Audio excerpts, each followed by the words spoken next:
I was a dishwasher and a cook. Oh, God. Must we hear that old trope again from you? I worked the road crews. Oh, okay, my God. what did you do when you were 13? I was a cook in a restaurant. I was a paper girl, and I mowed lawns. I did that at 8. I picked blueberries. Oh, you know, way ahead of I you. walked 10 miles to school in bare feet. Okay, that's what I did. Uphill both ways. I know. I got the story. Good Have to a great see you, show. Sean. All right, thanks so much. And it is a good evening from Washington because we begin with some breaking news. Check this out. According to Politico, rabid open borders zealot Congressman Luis Gutierrez will not run for re-election from Illinois. Now, the reason for his decision is not immediately clear. It's a little strange, a little odd. Surprise to me, that's for sure, if it's true. We're going to update you if we learn more later in the show. But I remember the last time I remember seeing him as he was being arrested at the White House back in August, of course, representing illegal immigrants, his community, the illegal immigrants that he said he represents. But that is great news. But first, in another story, this is another shocker, racializing the royals. That's the focus of tonight's angle. Harry and Meghan, Princess Diana's youngest son and American actress Meghan Markle, blew Brexit off the front pages today by announcing their engagement after 15 months of dating. They traveled to Africa and found true love. Hugely refreshing to be able to get to know someone who isn't necessarily within your circle, doesn't know much about me, I don't know much about her, so to be able to start almost afresh right from the beginning and getting to know each other step by step, and then taking that huge leap of only 2 dates and then going effectively on holiday together in the middle of nowhere, and sharing a tent together and all that kind of stuff. It was fantastic. How sweet. And when Buckingham Palace formally announced the Harry Markle engagement today, Prince Charles and the royals couldn't have been more pleased. Thrilled, thank you very much, to both of them. I hope they'll be very happy indeed, is all I can say. I always feel like I need a translator. I couldn't quite, he was happy. And you'd expect he's a proud father. But it was the reaction on social media. I was reading some of this on the way into work today, and I was screaming, both laughing and kind of crying. But it was kind of a shocker. Just moments after the engagement was announced, the social media was awash in racial overtones. And this was all because Meghan Markle's father is white and her mother is black. So suddenly, tweets and Facebook posts were harping on her racial identity. Now, warning, you got to forgive me here. There's a lack of basic grammar and punctuation, as in many tweets. Here we go. Some folks in England are about to lose their minds. Meghan Markle is biracial, black mom. She's older than he is, and she's an American actress. Hashtag black royalty. Another one. Good time to remind everyone that Meghan Markle is black, since I know y'all going to try and whitewash the out of her. Another. Meghan Markle's mother, Prince Harry's now future mother-in-law, is a black African-American woman, social worker from L.A. with sister locks. Man, look, if that's blank don't make you smile big, congrats to the royal fam bam. I don't get fam bam. Y'all couldn't be more lucky to get both. Another one. Meghan Markle is white passing. She looks white. She's not even someone that likes Jasmine Sanders, who has light eyes and very light skin, but you can tell is black biracial. I straight up thought that was a tan white woman. Another. How much black is Meghan Markle? I just want to know so I know how much blackness to expect from this wedding. Is she black enough for the Cupid shuffle wobble? Hashtag royal engagement. Another to torture you with. Y'all, Meghan Markle is of mixed race. We got a black princess. Hashtag Meghan Markle. Well, actually, Meghan Markle will not be a princess. She'll be a duchess. And I know we're fascinated by royalty, but must we transfer our racial hang-ups onto this young, happy couple? Can't we just celebrate and be happy for them for their engagement and leave it at that? And as for the racially obsessed, in point of fact, Markle will not be the first black royal in Europe. That would be this woman, the beautiful Princess Angela of Liechtenstein, who married Prince Maximilian back in 2000. And Meghan Markle's race is probably the least interesting part of this story. Now, why am I saying that? because it turns out the Queen is permitting Harry to wed not only a divorcee, because Meghan was divorced, but possibly more historically significant, a woman who was raised Catholic. So let's forget about the race of the royal bride or how she identifies.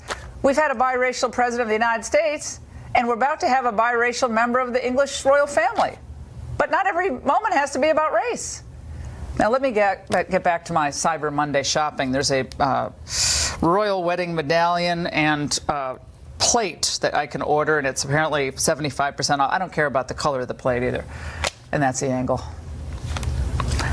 Joining us now to analyze, Horace Cooper. He's the co-chair of Project 21 and from New York. Clay Kane, he's the Sirius XM radio host and Democratic strategist. All right, Horace, let me start with you. Like, the morning, going into work, going to do my radio show, and I start seeing, I mean, there were some tweets that were so, I mean, they were so profane, as is Twitter is wont to be, that were so over the top. Like, get ready, bees. This is our bee who's going to be, you know, in Buckingham Palace. I mean, getting a lot of things wrong about that, but why does everything have to be about race here? Why is it relevant to this?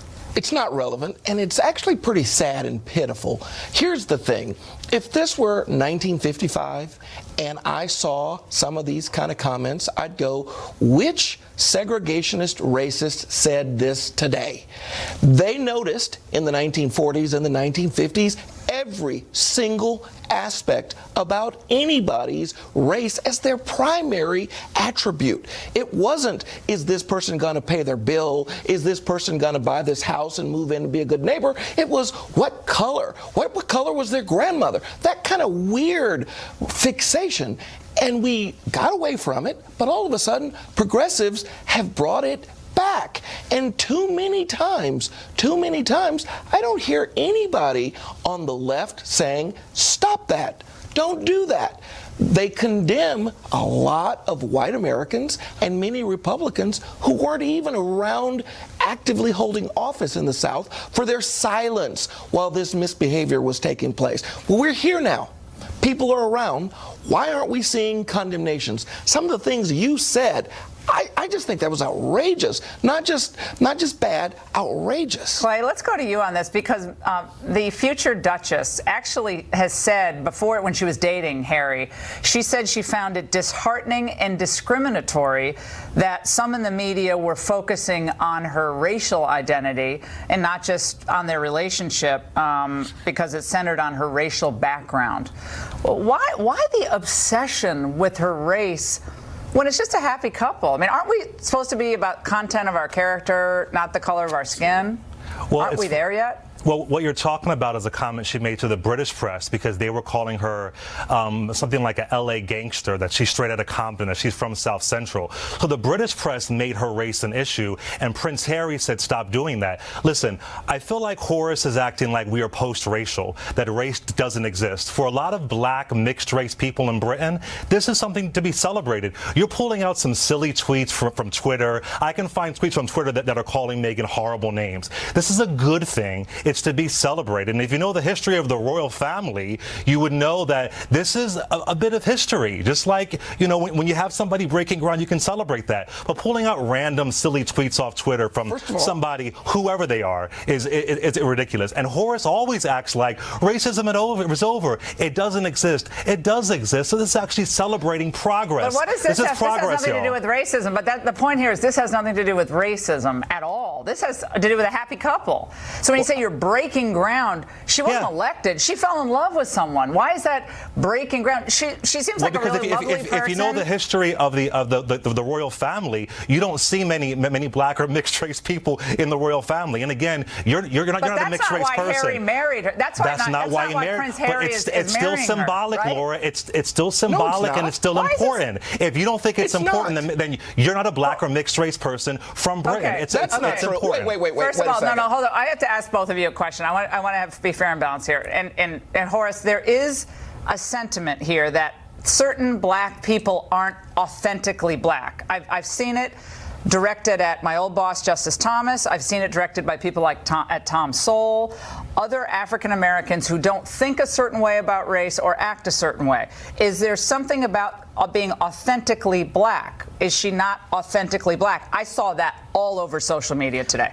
I think that is the nasty idea that race is who we are and not simply an attribute of who we are. The truth of the matter is, if there were some tweets that happened to say, we like the fact that this wonderful woman has this background, and we had read that, we might have said, that's interesting. There were several tweets like that, Horace. But my point is, there's been no condemnation of the kinds of comments that have no basis in reality and show a fixation on race. And we are never going to get to the point where people are human beings as long as we revel in this fixation. Listen. Clay, let's give you the last word. Okay.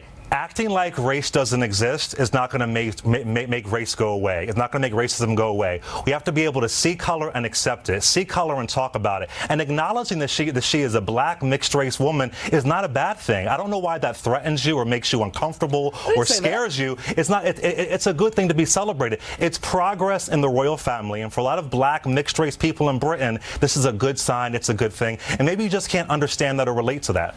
I can't understand a racial fixation, and that's what we're seeing. Celebration is not fixation, Horace. Celebration is not fixation. No, it's not. Saying that she is a black mixed race woman in the royal family is not fixation, and you can't compare it to 1950. That drove segregation by saying the primary thing about a person. You know what, Horace? Race. I don't think that's what she wants. I don't think she wants that either. I don't think she wants that either. But Horace, who's getting married? Exactly, and she's talked about her race.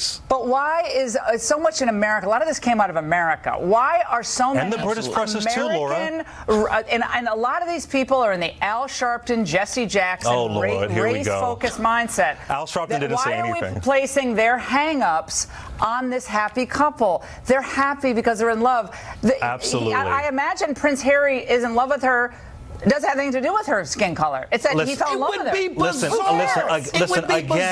Again, celebration is not fixation. Yeah, celebration is not fixation. All right, both of you, I'll see you next time. We'll have another conversation about this, I'm sure. And coming up, Democrats are mostly staying quiet about John Conyers' sexual harassment scandal. What is that all about? That debate ahead.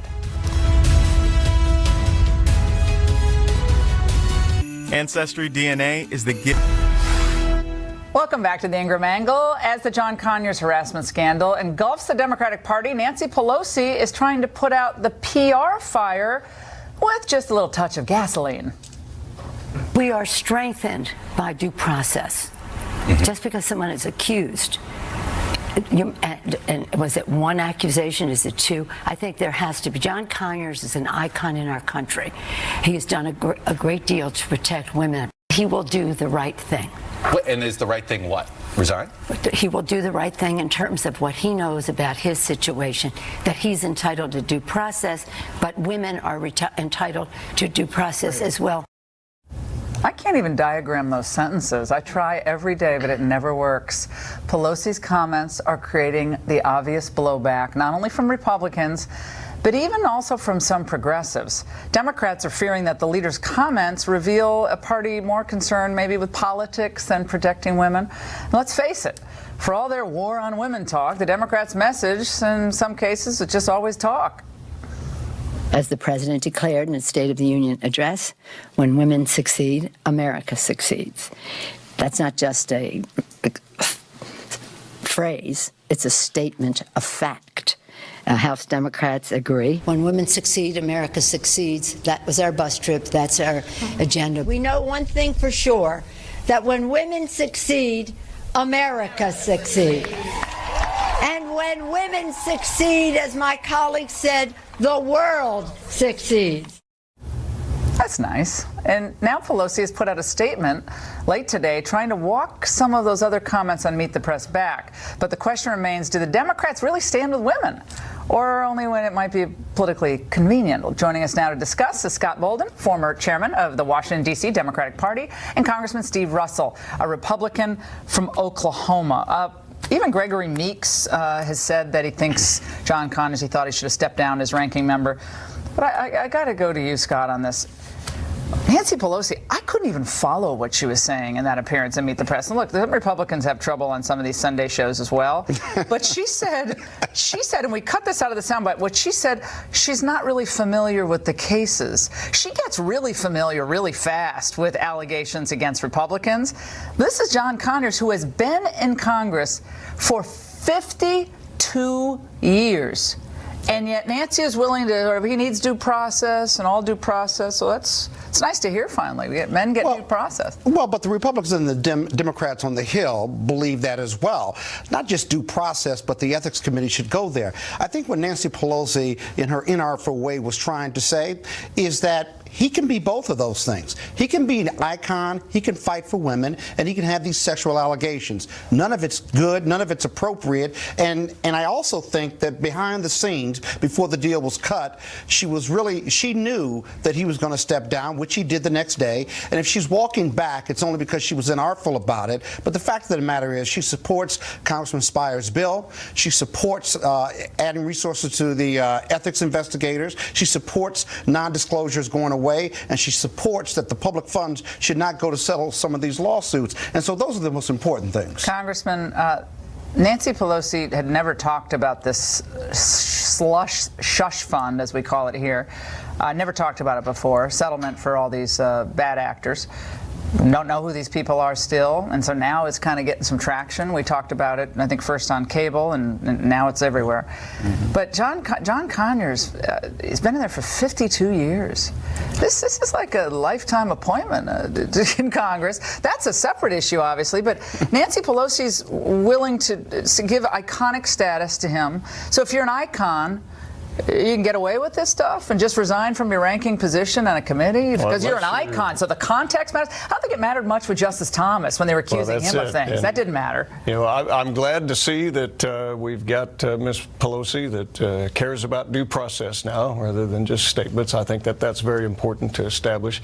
But look, I think where the American public is outraged is there's allegedly $16 million of government taxpayer money that's going to hide. Did you know about this, Congressman? Absolutely not. I'm on the oversight and government. Anything else that you guys don't know about up there? I'm on the oversight and government. It's like it's only $17 million bucks. But here's what I do know about you. Even if that money were set aside, you can't use your MRA office funds to pay off somebody for some allegation. This has to be looked into. My question is, absolutely. Why aren't, if he's admitted these settlements already? Al Franken's admitted his conduct. Like, I'm not for... Well, the photos kind of... Yeah, he already came out of it. Mm-hmm. But why, if there's such a concern about women, we're always concerned about women in general. Women's reproductive rights, women this, we're for women, we're violence against women. But here we have sexual harassment against women. And why aren't both parties getting together and saying, guys, you admitted to this conduct. That's it. I mean, that's it. That's it. You admitted. That's it. Both parties should get. This is a part of bipartisanship that should be obvious at this point, shouldn't it? And I'll let you go on this, Scott. Yeah, I certainly think so. Not the context of his iconic status. Yeah, but Laura, the fact that he's iconic status, he can be iconic. And he can be a sexual abuser. Clarence Thomas was only the second black Supreme Court justice. Another time, another place. He never got any of it. He never, ever got any of the context. He just now got into the African American. Well, he got no context. He got no. Another time, another place. Well, I'll tell you what. Listen, let's be transparent about it, right? And all Democrats, all Republicans, either send it to the Ethics Committee or not. But let's start with Donald Trump. But let's start with Donald Trump. Why isn't the Ethics Committee investigating Donald Trump? He didn't admit that he denies his conduct. No, he denied. He admitted it. He denies that he said something he shouldn't have said. He admitted it. Which I condemned at the time. Right. Exactly. But so why has he not been investigated? So you want to undo the election? That's not going to happen. Let's talk in the world of reality. The world of reality. Why should any Democrats be investigated? The world, or Republicans, like Joe Barton. Why should they be investigated also? If you're not going to start with the president. We can take a typical play out of the communist playbook, which says admit nothing, deny everything, make counter accusations. For both Democrats and Republicans? Sure, but here we have a situation where you've got Senator Franken, who has photographs that, okay, you know, before he was comments and rhetoric okay, but now we're going to use a double standard with other people that are seeking election wrong that are allegations. Wrong is wrong. On there, we're in violent agreement. But here's the thing. You cannot use taxpayer funds to hush people up. We've established that. We both agree on that. But I think there is a raging double standard. There is. A lot of congresswomen and congressmen who claim to be all pro-women, they're all violence against. I hear that old trope, war against women. But when there are individual women who have been in situations where they feel powerless and they feel like they can't act they're stuck.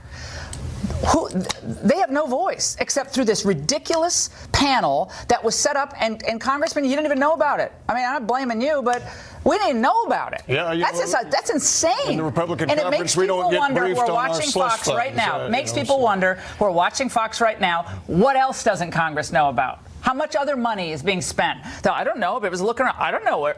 That's crazy. It is. That is insane. Well, and it needs to be investigated, and we need to get to the bottom of it. All right, guys. But I think Democrats and Republicans have got to have credibility, and that credibility starts with both of them being investigated, including Donald Trump. So you want Trump investigated? I do. He's got 19 sexual cases against him, or accusations, and he admitted it on the air. Not what he was going to do, but what he'd done to women already. You have language. We're out of time. You have language and you have actions. And the press likes to say the president's ratings are low, but they sure aren't as low as some in the mainstream media. We'll tell you about that when we come back.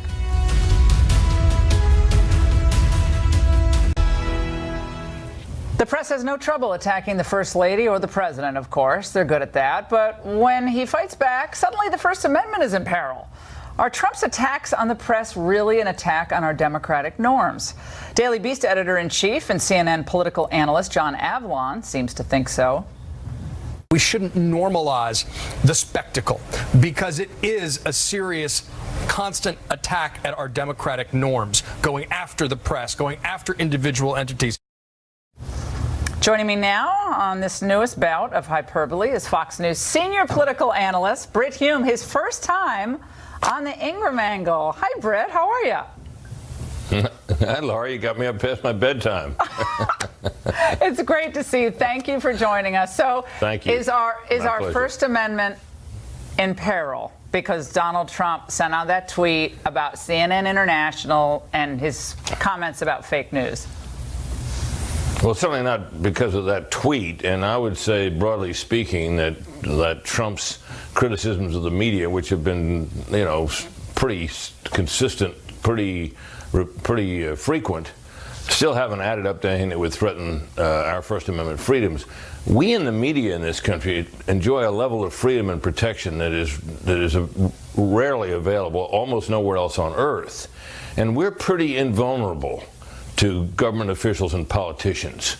There's not much they can do to us. The Supreme Court is there to safeguard our rights and has consistently done so, to the point where, for example, if someone wants to sue for libel, they have to prove that the offending party has committed either a reckless or a willful act of falsehood. That's pretty hard to prove. In my own career, Laura, I've been spied on by the CIA. I've been sued for libel. I've been criticized by name. And here I am after all these years. And that's because we're protected in this country. There's just not much Donald Trump can do to the media. I was sued for libel when I was 19, Brett, at Dartmouth. Professor sued me. I learned a lot about the First Amendment, but ultimately unsuccessful. But you're right. I was thinking about Obama, President Obama, and he had a seemingly very chummy relationship with the mainstream press, oftentimes. But then we had the James Rosen controversy. Cheryl Atkinson, the journalist, said she was her computer was actually hacked into. His comments about Fox News, other supporters' comments about talk radio, routinely belittling Fox and conservative internet, websites and so forth. So I could make the argument that in maybe a kind of sophisticated way, or not so sophisticated in some way, the Obama administration was much more hostile to an unfriendly, critical press. I would agree with that, Laura. I think that what was done in the case of James Rosen was grossly improper. It should not have happened. It was an abuse, and yet in the end, James Rosen is still working at Fox News and doing better than ever. And Cheryl Atkinson is certainly out there still. We are just in too well protected a position to be knocked off by or thrown off our work by government. And not only that, it's not just that we have these protections, but we in the media also have power. So we're pretty safe. Well, they don't like to be they don't like to be yeah, sorry, Britt, but a lot of people in the media, especially CNN, MSNBC, they don't want to be criticized. The idea that anyone's going to call their wisdom into question, or their prognostication abilities into question, they don't like that. They never liked it. They never wanted to be called out, not by other media outlets, Media Research Center, whether it's a website or it's a talk radio. They don't like that. They don't like that. They want to be the invulnerable, invincible folks. And I'm talking about some of our other friends on other networks. I mean, we don't always get it right, but you're not immune to criticism either. You can dish it out, but you can't take it. I want to talk a little bit about President Trump's comment today at that Code Talkers ceremony and play the soundbite. Let's watch. You were here long before any of us were here, although we have a representative in Congress who they say was here a long time ago. They call her Pocahontas. But you know what? I like you because you are special. Now, Brett, I'm not sure why the president had to bring up Elizabeth Warren. I mean, we're not really in the campaign, not in 2020 yet. I mean, maybe it was on his mind because of the Consumer Financial Protection Bureau issue. I don't know. We're going to handle that later in the show. But what about that moment? They're going crazy. The left's going crazy about that. I agree with you, Laura. I don't think it was a very gracious thing for him to do, and he does a lot of ungracious things. Grace is not his strength. He's ungenerous to people. He's constantly carping about people who are much smaller than he is. I'm not sure what that accomplishes, but I don't think it's a threat, and I don't think it's racist. Your earlier segment brought this to light as well. That term is flung around with abandon today, and it is a tragedy. Because the great achievement of the Civil Rights Movement, greater even than the important laws that were passed, were the consensus that it brought about that racism is wrong and not to be tolerated. And an overwhelming, prohibitive majority of Americans feel that way. And for that term to be flung around with abandon is an abuse. And there's been much too much of it. And I think that for Elizabeth Warren to call it a racist slur is unfair. It's wrong. She's a big girl. What he said is essentially harmless, if crude. My view of that is just move on. All right, Brett. I really appreciate it. I mean, it is kind of funny, but it's probably not necessary. And I've seen President Trump be incredibly gracious toward people. He is very gracious, and he can turn on the charm when he wants to. But there, he had to hit the dig into. Well, at least he didn't call her Pocahontas, Britt. Look at it that way. It could have been even more perhaps ungracious. I appreciate it. Thanks so much. And straight ahead, absolute chaos at a powerful federal agency, one you might not know a lot about, that claims to be independent and nonpartisan, and yet it seems to be the exact opposite. Also claims to work for the American consumers, but did it ever really do that? A full report when we return.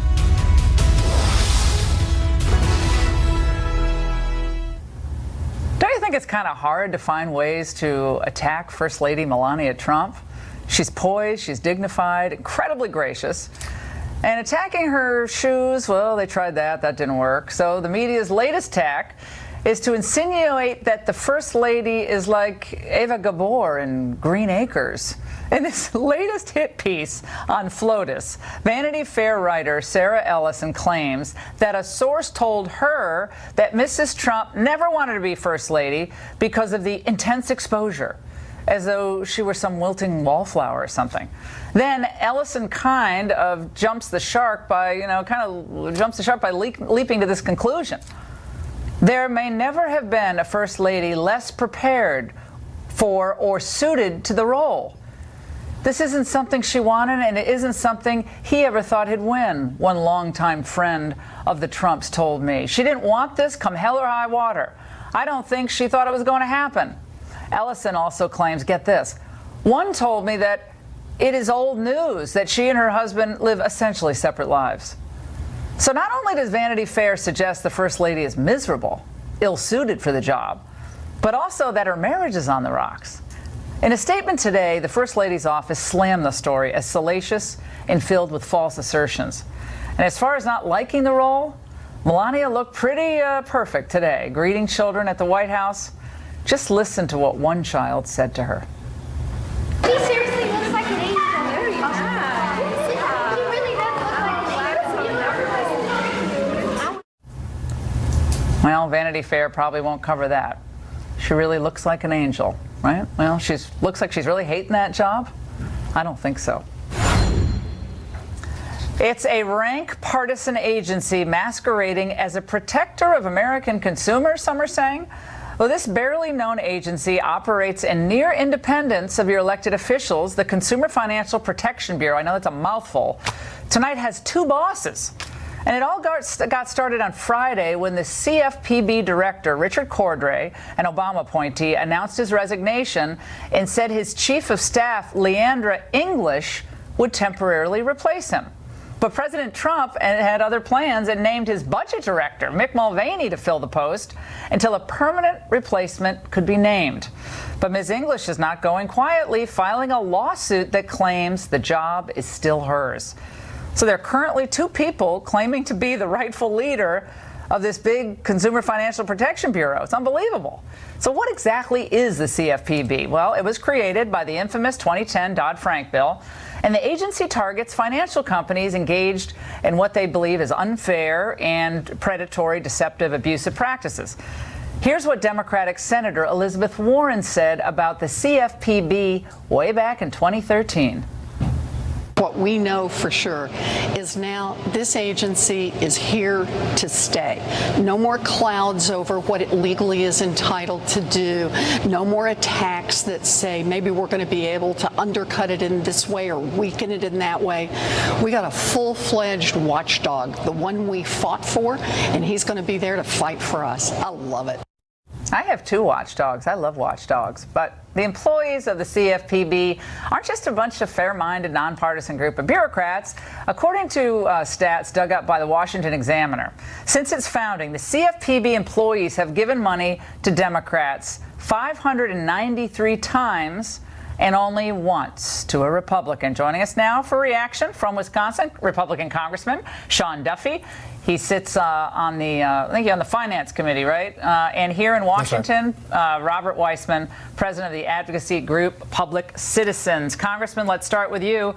It's a watchdog. It's returned all this money, billions and billions, $14 billion to the consumers. So, why all the chaos over there, and why do Republicans think it's just, it's just up to no good?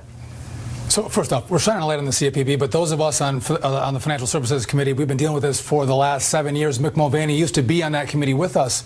And Laura, you have an agency that can draw $600 million from the Federal Reserve. They don't get money from Congress. And you have one very powerful director. And as you mentioned in your intro, you have an agency of thousands of little Elizabeth Warrens that are just as radical and just as progressive as she is. And they're wreaking havoc on the free enterprise system all across America. And this is an agency that has to get under control, and all Americans believe in consumer protection, but when you have an agency that's promoting a progressive agenda and not protecting consumers, that's where we all have issue. Robert, that's a big difference. 593 donations to Democrats, 1 to a Republican. I mean, I don't care what party you're from. Like, how can you, with a straight face, say that's a nonpartisan, independent agency that's just a watchdog? Well, I think you have to look at what the agency's been doing, and what it's been doing is what it's supposed to do. It's been protecting consumers. It's issued more than $12 billion in fines and charges that have been paid back to consumers. Almost 30 million Americans have directly benefited from exposure of rip-offs and cheating by big banks and other financial institutions.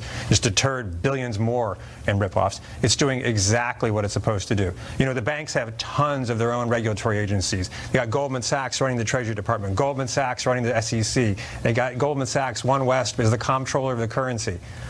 This is the one agency that's supposed to work for consumers, and it's been doing the job. So there's a guy who used to be head of enforcement, one of the enforcement attorneys, Ron Rubin, who talked to us today, and he said he was actually in meetings where he would hear some of the top people at the CFPB talking about appointees they might bring in, new hires. One guy's like, well, he's a good liberal. Then he's like, oh, I was just kidding. Like there's a gatekeeper there about the type of people you're going to hire and the type of people you're going to bring in. And they might not have it written down, but it sure seems like a political litmus test that's unspoken for you to get through the door at the CFPB now. Maybe not in the early days, but certainly now.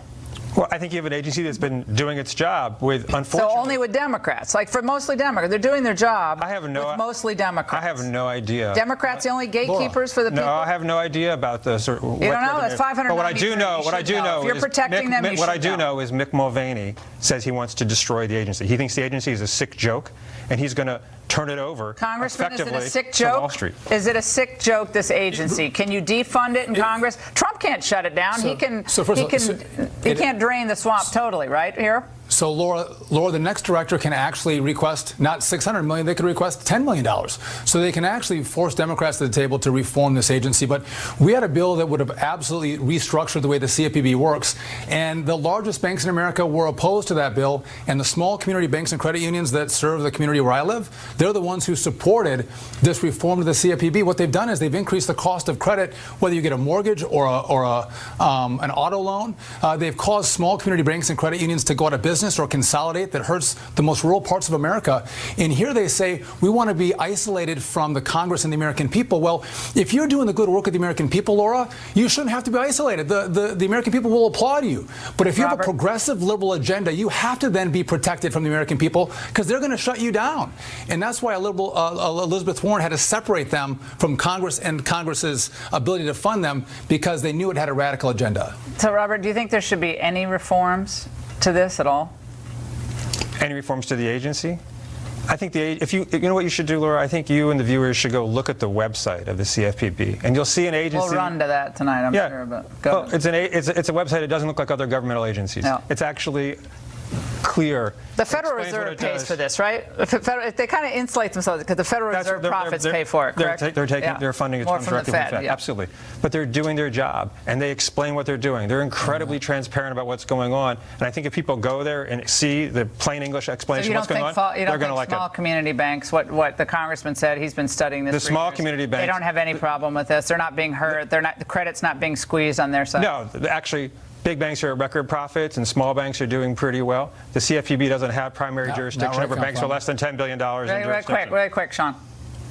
Listen, it's a small bank's biggest complaint is the CFPB. The rules and regulations pass to them, and big banks can deal with a lot of rules and regulations. Small banks cannot, and that's why they have to consolidate or go out of business, and that's why it hurt rural America, and that's why rural America came out in force to support Donald Trump. All right, well, we made some progress understanding a really complex federal agency, and it's an independent agency, and a lot of people don't even know it exists, frankly, so thanks to both of you. And speaking of free speech, concern is growing that China may actually be silencing Chinese students at American universities, pouring billions of dollars into education in this country. So is this a Chinese Trojan horse infiltrating American higher education? It's a stunning story and an uplifting NFL story. At least it happened at a game. That too when we return. All right, now this is a story you haven't heard much about, but I'm going to ask a question. You got to think about it. Is China hindering free speech on American soil? How can that be? Well, Wang Dan, who's a former leader of the 1989 Tiananmen Square protests and founder of an independent think tank that promotes democratic reforms in China, says the Chinese Communist Party is extending its surveillance of critics abroad, reaching into Western academic communities and silencing visiting Chinese students here. Through a campaign of fear and intimidation, Beijing is hindering free speech in the United States and in other Western countries on college campuses. We have enough problem with free speech on college campuses. Now we got it from China. Joining us now for analysis from Florida is Stephen Mosier, a China expert and author of Bully of Asia. And here with me in Washington, Shirkan Ali Khan, who's a graduate student at Catholic University and a spokesperson for persecuted Chinese civil rights activist Gwen Guangcheng. Let's start with you, Steve. You've been covering China for years. I know none of this is surprising to you. I think a lot of Americans, however, are shocked to know that Red China, and yes, I still call them that, Red China has such a long arm into the U.S. academic community. Tell us how they're intimidating speech on campus.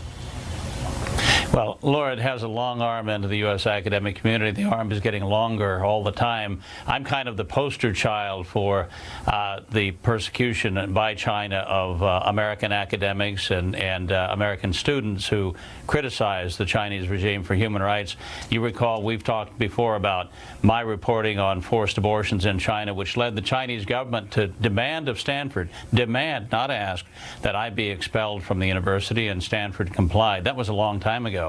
China is larger and more powerful today than it was then. It is much more active in suppressing speech. Yeah, they have more money. They have a lot more money. And Shurkan, specifically, what's happening on the college campuses? So college students, most of them come from the white-collar class in China, and most of those people are employed by the Chinese state-owned enterprises. And those students feel pressure when they're here in the States to self-censor. They know that their social media is monitored, and that has a very strong chilling effect. So I was looking at a chart, I think the Wall Street Journal did it, of the number of Chinese students in 2000, come to the United States in 2000, versus today. And I believe the number today was over 500,000 in the United States. Does that sound right to you? I think I've seen at least over 350,000. The chart goes like this. Yes, the bar graph. Oh, there it is. Correct. So you got to see it there. It's on the right. Thank you. Yes. So there we go. So it's on the right. That's where we are essentially today, at top. Yeah. A lot of Chinese students here.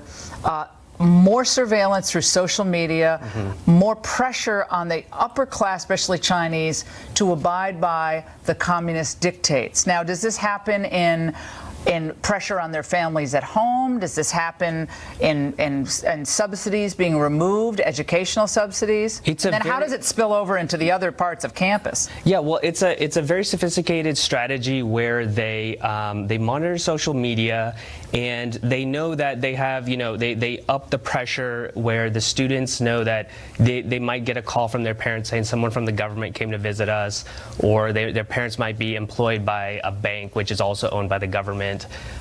Or if they really step out of line, the government would actually imprison their family. How do we allow this, though? I mean, this is, Stephen, I got to go back to you on this.